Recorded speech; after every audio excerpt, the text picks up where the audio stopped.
The World Cup is changing again. And honestly, most football fans have no idea how many rules FIFA just changed.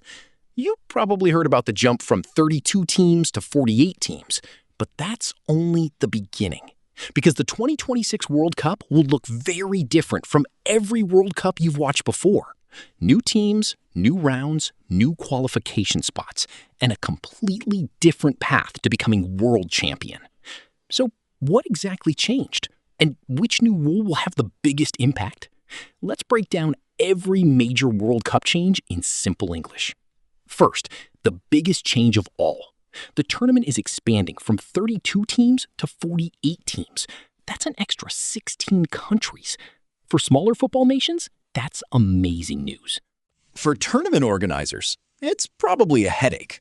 And for fans, it means more football. A lot more football. But here's where it gets interesting.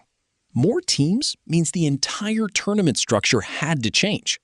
You can't just squeeze 16 extra teams into the old format and hope nobody notices. So FIFA created a new system. The first new rule is the group stage format. The 48 teams will be divided into 12 groups of 4. Each team still plays 3 matches. So far, so normal. But what happens next is completely different. The top 2 teams from each group automatically qualify. That gives us 24 teams. But FIFA needs 32 teams in the knockout stage. So they added another rule. The 8 best third-place teams also advance. Yes, third place can now be good enough. This sounds fair. Until your team gets eliminated because another third-place team scored 1 extra goal. Every goal suddenly becomes more important. Now, let's talk about the next big change, the round of 32. Previous World Cups started the knockout stage with only 16 teams. Not anymore. The 2026 tournament introduces a brand new round of 32. This means more knockout matches, more drama, more upsets, and more chances for giant football nations to make an embarrassing early exit. You know the type. The favorite everyone picked suddenly disappears after one bad game. Another major change involves qualification, because there are more World Cup spots available than ever before. Different continents now receive more places in the tournament. Africa gets more teams.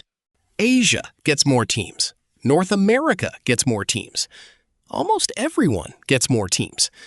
Which means nations that previously had almost no chance can now realistically qualify. That's a huge change for global football. Now, here's a rule many fans don't even realize exists. The 3 host countries automatically qualify.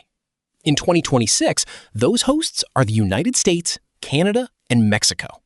That means all 3 countries receive automatic entry before qualification even begins. No qualifying stress, no qualification drama. They're already in. And honestly, that's a pretty nice deal. Another change is the number of matches. The 2022 World Cup had 64 matches. The 2026 World Cup will have 104 matches. Read that again. 104. That's a massive increase. More games means more stories, more surprises, and probably more arguments on social media, because football fans never run out of those. So let's recap. The World Cup grows from 32 teams to 48. The tournament now uses 12 groups. The 8 best third-place teams advance. A new round of 32 is added. More countries qualify. 3 host nations automatically enter. And the tournament expands to 104 matches. In short, the 2026 World Cup isn't just bigger. It's practically a different tournament. The goal is simple. Give more countries a chance to compete.